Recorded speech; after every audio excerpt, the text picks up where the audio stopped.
Yes, sir. In this video, we'll see an example for writing Elif ladder. So let's get started. So first, consider this example. You're given a number and you have to check whether the number is positive or zero or negative. So for this, you have to read the number first. I'll consider num is equal to. So convert whatever input that you have taken into an integer type. So enter any value. So once the user enters the value, that will be stored inside num. Now we can check whether this number is positive or negative or zero. So when I write num greater than 0 and when this condition is evaluated to true, we can print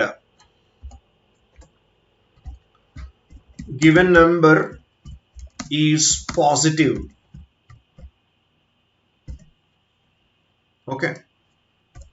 Suppose if this condition is false, then it will check another condition, and when this number is equal to 0, we can print saying that given number is 0. Suppose if this condition is also false, then it will go to the else block and we can print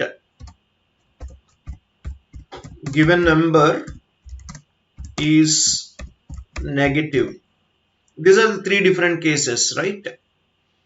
So let's run this code and see the result. Enter any value.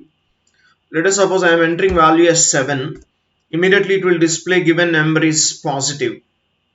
Suppose if I enter any negative value like -4, then it will display given number is negative. So let us suppose if I am entering value as 0, then immediately it will display given number is 0. So like this, whenever you have more than two cases, then you can go for Elif ladder. Okay, just like this. And this part of this construct will get increased. Okay, or I can say this part will get repeated again and again based on the number of conditions that you are writing. Okay. Let us suppose I want to modify this program completely. So let us consider a bigger number, like if the number is greater than suppose 1000. Okay, if the number is greater than 1000, I'm going to print number is greater than 1000. Okay, now Elif num is greater than 100. In that case, we will print number is greater than 100. And we can write one more condition here. Let us suppose number is greater than 10. Okay, print number is greater than 10. Okay, now similarly we can write one more condition, number is greater than 0. Okay, so here simply we can write number is greater than 0. Okay, so in the else case, I'll write here number is negative 0 or 0. Okay, so number is negative. Okay, suppose if you want to write one more condition for 0, you can also write with the help of Elif. Okay, number is equal to 0. In that case, we can print simply number is 0.